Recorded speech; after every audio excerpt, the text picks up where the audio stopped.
I gently hugged my granddaughter, still unable to find the words. I'm sorry. Your mom is. In a trembling voice, I told her that her mom had gone far away. It was a reality too painful for a girl of only 10 years old. Whatever her reaction was, I was determined to accept it. When my granddaughter learned what had happened to her mother, she suddenly broke the picture frame in the living room. The acrylic picture frame contained a family photo of me, my daughter and her husband, and Ami. The four corners of the frame were only fastened together, so even the slightest effort by a young girl could cause the frame to fall apart. The photo fell to the floor with a flutter. I couldn't understand this behavior, and I raised my voice. Stop it. Isn't this a cherished memory of our family vacation? Because my mom said look at the back of this. She seemed unfazed and picked up the photo that had fallen out of her hands. She is a mysterious girl with an innocent smile, but sometimes acts and speaks in a strangely mature way. Could it be that the spirit of her daughter appeared here and told her granddaughter to do so? No, no. She told me to look at the back of this picture if something happened to her. She smiled and held out the picture to me. I looked at the picture with a sense of wonder, not knowing what she was talking about. My name is Sherry Moore, and not long ago I was the president of a clothing brand. It was a Saturday lunchtime at my favorite restaurant, and I was thinking back to a few months ago. It was a chilly, rainy day in early spring. I'm going to retire from my position as president on my 67th birthday.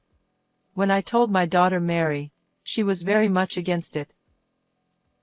I had always been Mary's confidant, and I was proud to have been her confidant. And I was surprised by her reaction because I believed that she was a good companion for me as well. Mary, new eras and trends are created by new generations. But, Mom, you're not ready. I want to leave the company in your hands, so that it will become better and better. With a look of conviction in my eyes, I convinced her. I knew my daughter had the ability to read trends. I understand. It's a company you've cherished, Mom. I'm sure I'll make it even bigger. Her snickering and enthusiasm resembled that of my husband, who had passed away early in life. I remembered the way he had said enthusiastically, "I will surely make you happy," when we had just launched the company. Just as I was celebrating the birth of our daughter, he was involved in an accident. I blamed myself for the too early separation, not feeling any sadness. But Mary was there. I pushed myself to protect and nurture my daughter. Without her, I would not have made it this far. I raised my daughter single-handedly, and I also managed a company while working hard to make a living. I am relieved that I managed to send my daughter to college. Her back, which was unreliable when she was little, is now a little taller and more dependable than mine. She is now working hard for the company every day. She still consults with me on various matters when she is unsure or confused. Today, too, she called me up at this lunchtime to tell me that she was having trouble with a rival company. "Mom, sorry to keep you waiting. Have you ordered yet?" "I'm just choosing now." Together, we peeked at the menu list and finished ordering on the touch panel provided at the table. Then Mary's eyes changed sharply and she turned to the face of the president and began to speak. "So, you know, Sari. Sari is a classmate of my daughter's and the president of a rival company. They became acquainted within the same university and continued to communicate with each other after they graduated and got married. I had met her several times and she was a very gentle-looking girl with great sensitivity at the same time. She has also started her own company and seems to be a good competitor with her daughter. However, she has been acting strangely recently. She has suddenly become distant. You don't have any idea what's going on, do you? No. She even blocked me on social media, and I don't know what to do. She ate a hamburger, the restaurant's specialty. She stuffed the burger into her mouth. What do you think?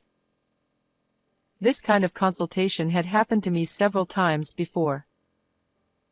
But neither I nor Mary thought that her best friend from school days and her would become estranged friends.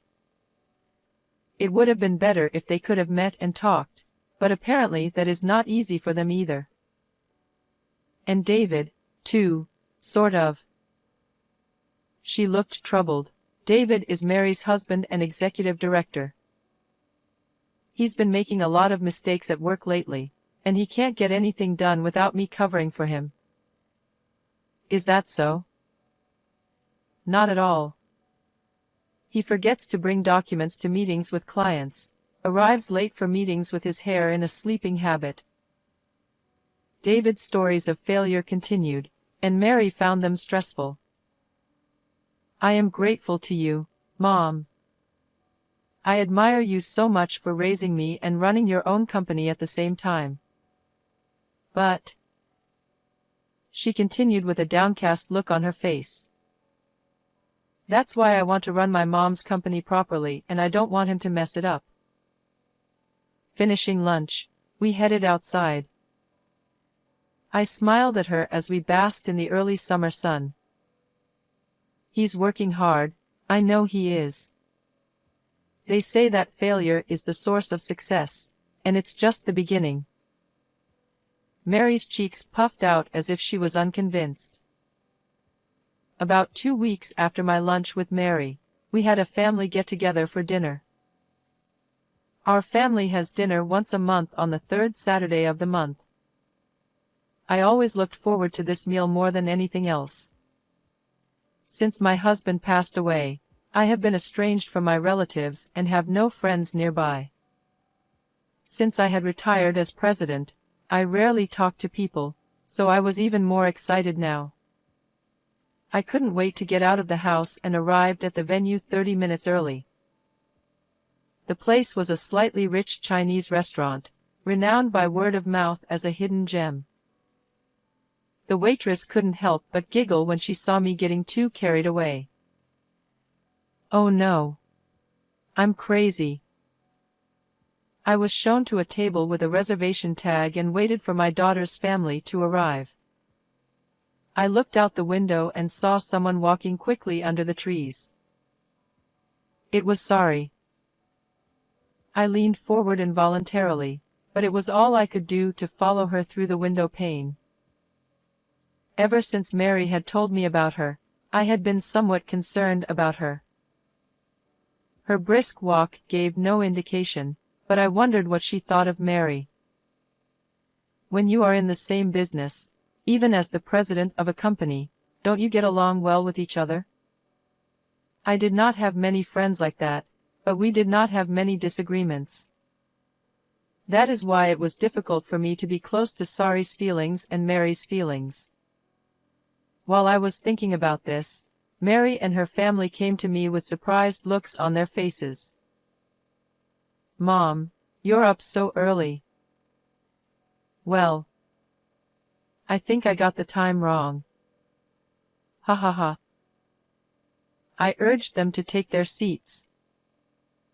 Mary, her husband David, and my granddaughter Ami took their seats. Ami will be 10 years old this year. Ami is a mysterious child with an innocent smile, but sometimes acts strangely mature. We spread out the menu and ordered our favorite dishes. Grandma, I don't have a single cavity. My granddaughter smiles, showing me her beautifully erupted teeth. Well, I see. You're doing a great job brushing your teeth. Yes. I brush my teeth in the morning and at night. Ami turned her head away from her chest. She looked so cute that I felt relaxed watching her. Dad, you're an adult and you have 6 cavities. She glanced at David and giggled. Hey, don't tease the grown-ups too much. As he said this, he too smiled. I had heard that David had been making a lot of mistakes at work, and I had expected him to be depressed or something. However, he showed no such signs and was smiling from beginning to end. I was worried that he and Mary might not be getting along well, but they were chatting and laughing. You brush your teeth too, Dad. I do. I even use an electric toothbrush. The 3 family members seemed to be enjoying each other's company, laughing at each other's trivial talk. I thought that I didn't have to take Mary's words so seriously. Meanwhile, the food arrived. On the table were the dishes the 4 of us had chosen, as well as stir-fried rice noodles, stir-fried green vegetables, and a large plate of salad. Eat a lot of food, everyone. Mom. We can't eat this much. Don't worry about it. You don't have any likes or dislikes, do you, Ami? I don't like green pepper. Is there green peppers in this stir-fry? When she looked at the food suspiciously, David laughed funny. Even you don't like green peppers, Dad. I know that. The kid pointed out my son-in-law, and Mary and I both went funny and laughed. I thought I saw an unexpected side of David. Oh, no, that's not true. He laughed shyly and began to eat his rouleau rice. In the midst of the friendly atmosphere, I looked around the restaurant. The restaurant was crowded with customers, probably because it was lunchtime. The waitresses were busily setting up tables and showing customers around. In the kitchen, frying pans were dancing and dishes were being prepared one after another. A well-built man who seemed to be the head chef. Xiaolon Bao at table 7. He raised his voice. A female waitress heard this and quickly brought the food to the table. It seemed to convey the restaurant's policy of delivering the food while it is still hot. This is a nice restaurant. The food is excellent, I said after taking a sip of tea. Yes, it has a nice atmosphere. But I think my wife's cooking is the best. Hey, what are you saying? She said with a shy laugh, but she seemed a little happy. What a smiling sight, I thought, and then my granddaughter opened her mouth. Liar. At that moment, the adults present froze. I could no longer hear the bustle in the restaurant, and a strange quietness overtook me, as if the sound had disappeared. The 3 adults stared at Ami. Ami, what did you just say? I asked my granddaughter with a drawn-out smile. I said Dad's a liar. He always leaves Mom's dishes uneaten. No. It's because I eat too many snacks before dinner. As he awkwardly defended himself, Ami gave him a skeptical look. However, her innocent expression soon changed and she laughed. Really? Dad, you shouldn't do that. You're right, Ami is really patient. From now on, no snacks for Dad.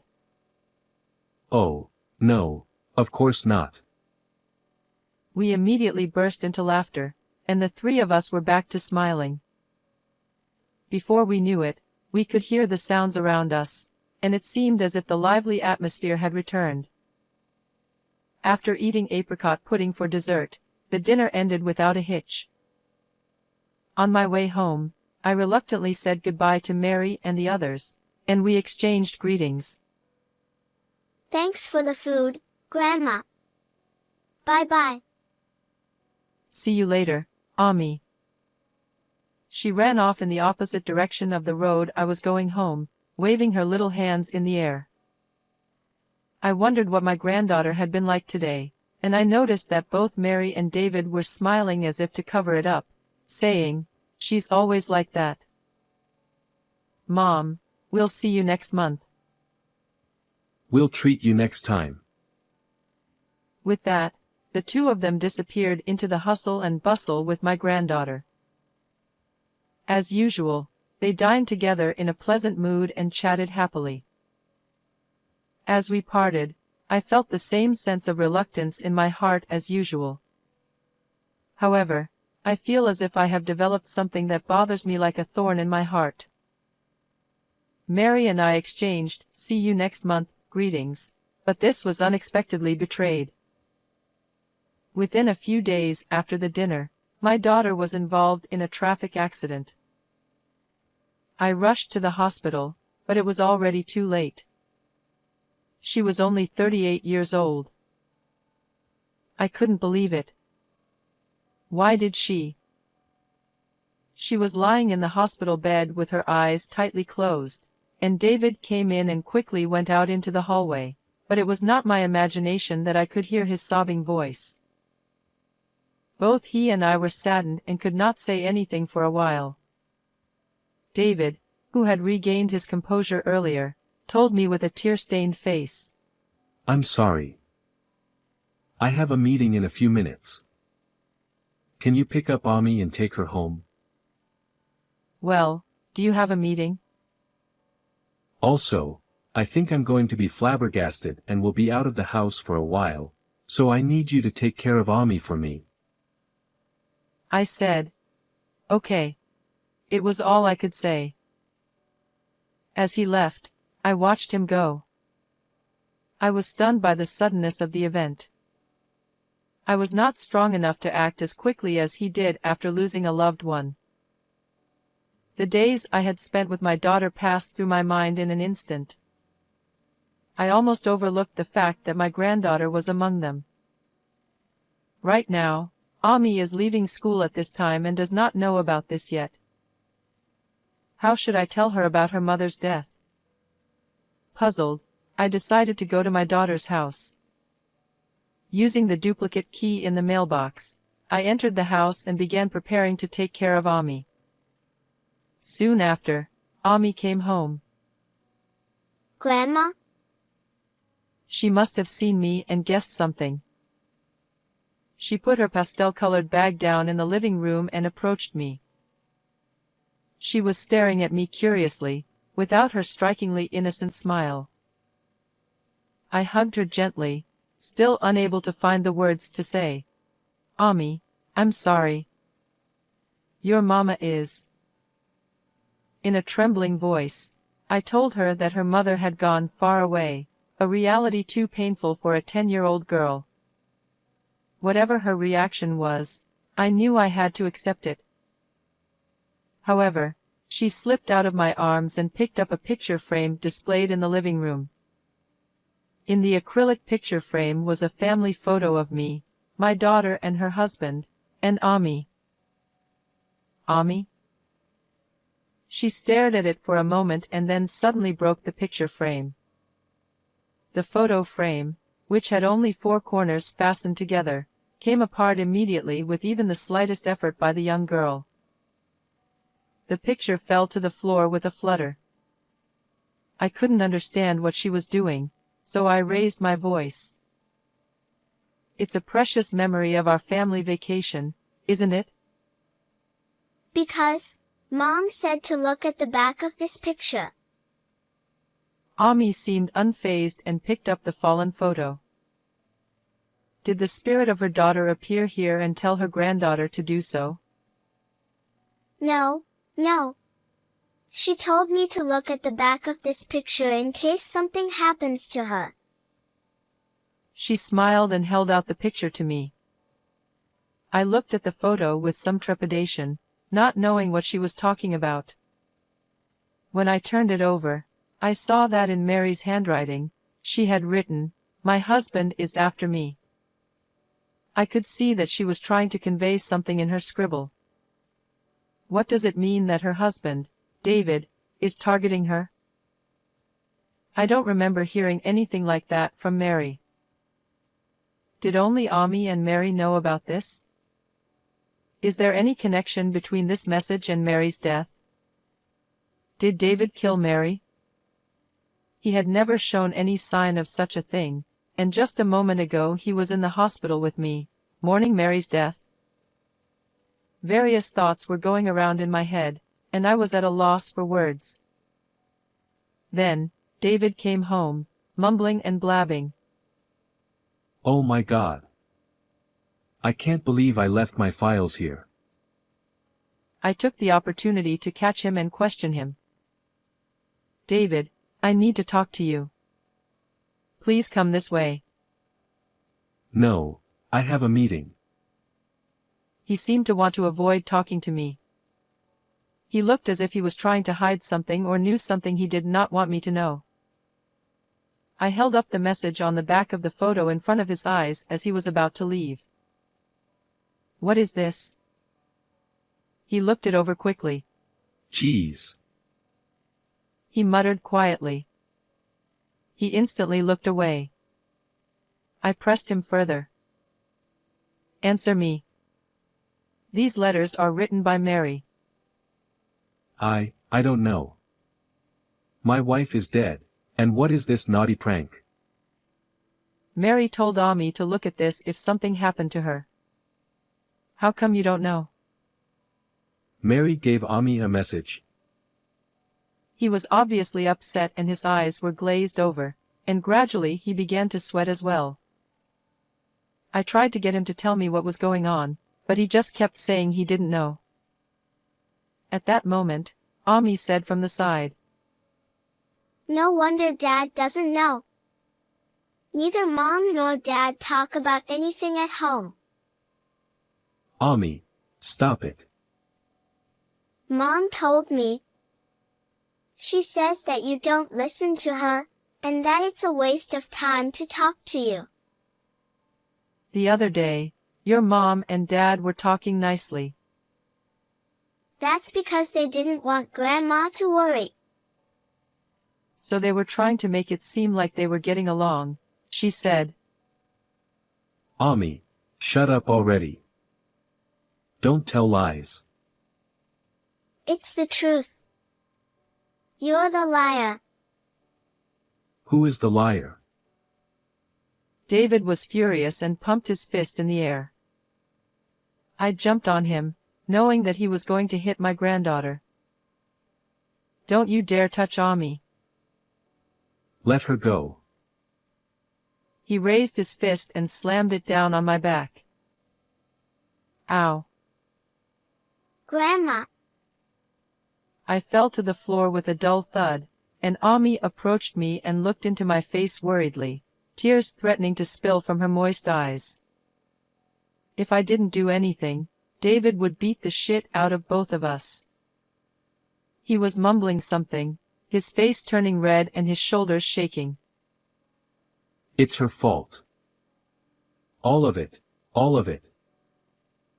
I didn't know who he was talking about. Anyway, I got up and urged Ami to go outside. Oh no, Grandma, you have to go out with me. Finally, tears spilled from her eyes. My granddaughter hugged me and started crying, while David was still mumbling something. I held my aching back and crawled to the front door. David noticed it, and said to me, I won't let you go. With that he took a pair of scissors that were close at hand and chased after me. I was only a few steps away from the front door, but I couldn't get there in time. I held Ami as if to protect her. Somebody help me. I shouted. That was when the door suddenly opened and someone jumped in. Hey! With a booming shout, Sari appeared. Using her business bag as a shield, she lunged at David and pushed him back, causing him to stumble and fall to the ground. Sari followed up by putting her arms behind his back and pinning him to the floor. You give it up. I've called the police. What did you do to the two of them? Ow, ouch. Who are you? Both Ami and I were taken aback by the appearance of someone so unexpected. Sorry. What brings you here? Oh, it's been a while. Mary asked me to take care of you too. Sari said that she had promised one thing to my daughter. That was when Sari's company was not doing well and she consulted Mary about management policies. She took some of my daughter's advice and put it into practice, and the business gradually recovered. As a thank you for her help, Sari told her to let her know if there was anything she could do to help. Well, if anything happens to me, you take care of Ami and Mom, okay? She had no idea what she was talking about, but Sari kept that promise in mind for a long time.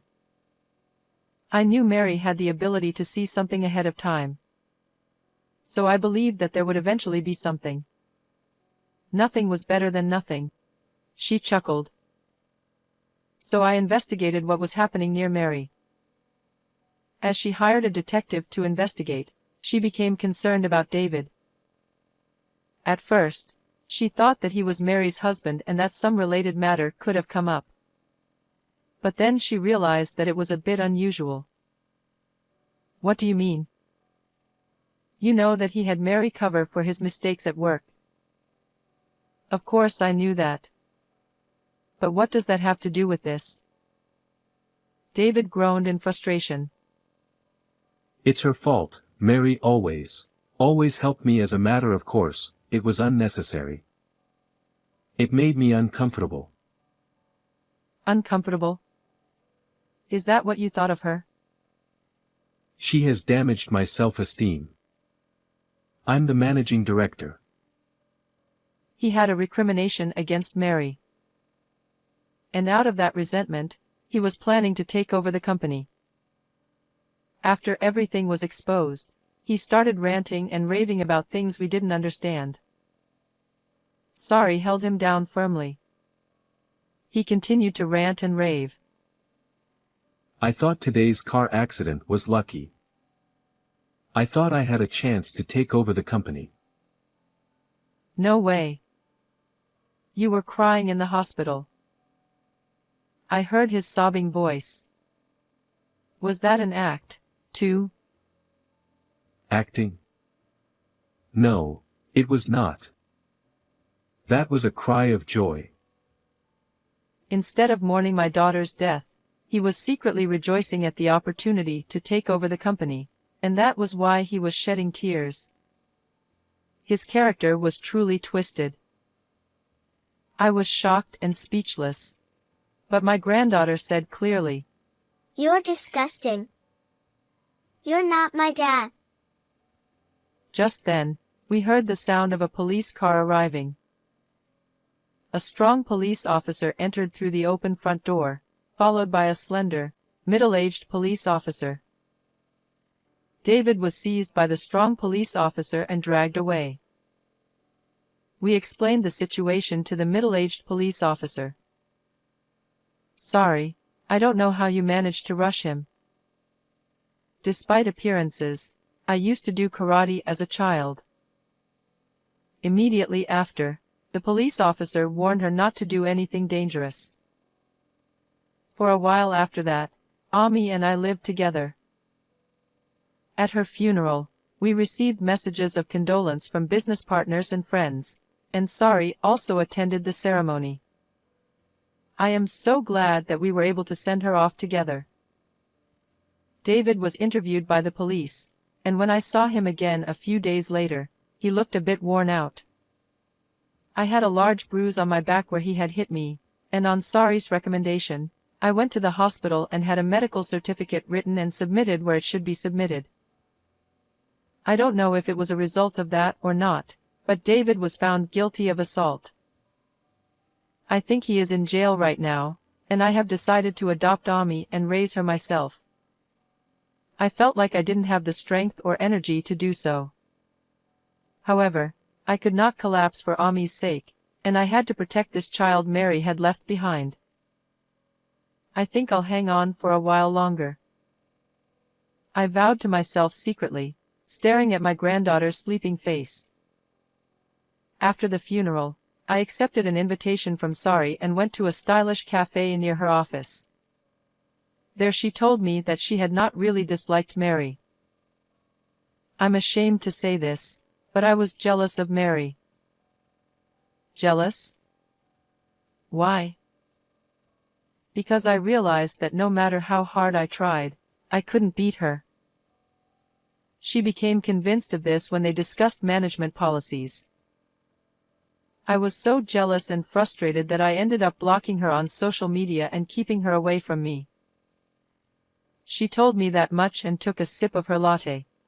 But, she continued, the truth is, deep down I respected her. She said a little sadly, perhaps regretting somewhere in her heart that she had blocked her social media account. To be honest, I still feel that if I had known this was going to happen, I should have reconciled with her.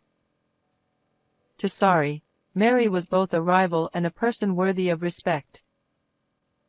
Sari, thank you for being my daughter's friend, I said, and she smiled shyly. The conversation then turned to what to do with my company. With the president and managing director gone, it would be tough to rebuild the company. I am temporarily in charge of some parts of the company, but I can't continue to do so for very long. Therefore, I was thinking of transferring the company to someone else and letting it go. Please let me take over. I was so surprised by her offer that I almost blew out my coffee. I had never thought that Sari would say such a thing.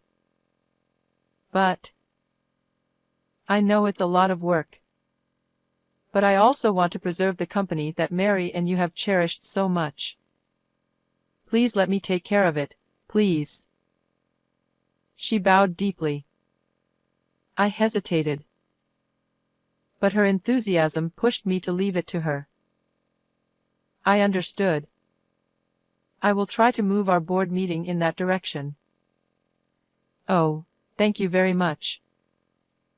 This brought her and I closer together, and we had dinner together again a few months later, and she is like a real daughter to me. Ami, on the other hand, has had to leave her parents, but she doesn't seem to care much about her father. As for her own mother, she has managed to accept and live in the past few months. Actually, I still can't believe my daughter's death either, but I still decided to look forward and live my life. Around this time, Sari also comes to our house to visit and pray over Mary's remains. She also became good friends with Ami and they started going out together more often. At the restaurant where she had lunch with Mary, today the three of us are enjoying a date together. Sorry, I don't have a single cavity. Ami deflected her chest. I do hope that these casual days will continue. What did you think of this story? Please subscribe to our channel. See you in the next video.